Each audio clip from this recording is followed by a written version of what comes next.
Pete Trabucco is a travel expert and author of America's Top Roller Coasters and Amusement Parks, and he is here to tell us about family-friendly parks. Pete, what a fun job you have. Yes, it is. It's a tough job, but someone's got to do it. I take it you're not afraid of heights then? I used to be afraid of everything, and that was one of the reasons why I wrote the book, to overcome that fear. A frustrated pilot who flies aerobatics, but had a childhood fear, which I overcame. Oh, my goodness. Okay, well, let's talk about Disney World, first of all. I imagine you're thinking this must be one of the top amusement parks of all time. Well, of course, when you talk about the top parks, you've got to start with Disney World. 4 parks, 40-50 million people will come to that location, those 4 parks. And family-friendly, you want to talk family-friendly, they really much set the bar and the mark for other amusement parks, which others are doing that, but they set the bar to make it real family-friendly with so many different types of rides and attractions for just about everybody. What about Universal, though?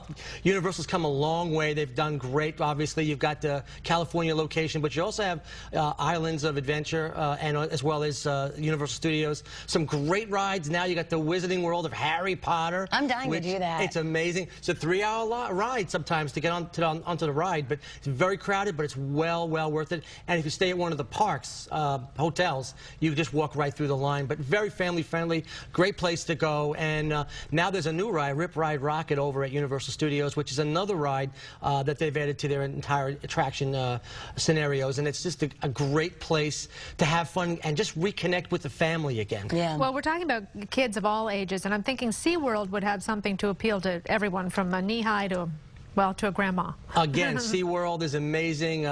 It's got pretty much something for everyone. It's got a flume ride. It's got a roller coaster. Obviously, Manta's a great ride.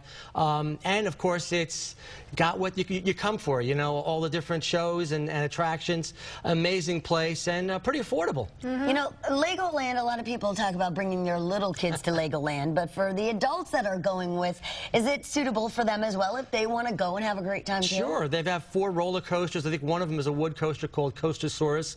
It's a nice ride, not very big, and again, if you're trying to overcome your fear of roller coasters, start small. You know, you don't want to go with Mount Everest. You want to start a little bit smaller. So that's a good one to start off with. It's a great park, and it's one that even if you're a thrill ride maniac, you're going to enjoy. I have a feeling big kids like me would really enjoy Legoland, especially if you can get in there and do some maneuvering yourself. Well, I have a problem sometimes getting into the old restraints because I'm a little there. I was just thinking building things. I don't want to get on a roller coaster.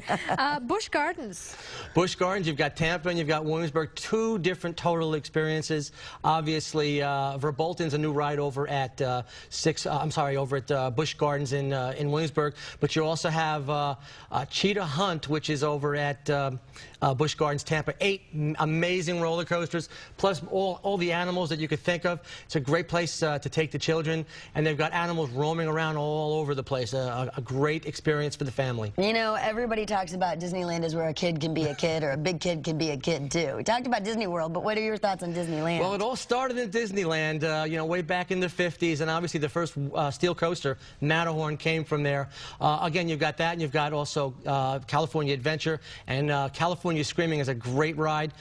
Again, it's my favorite. I love Disney World, but I love to go back to Disneyland every now and then just to say hi. And to get back to your roots. You got it.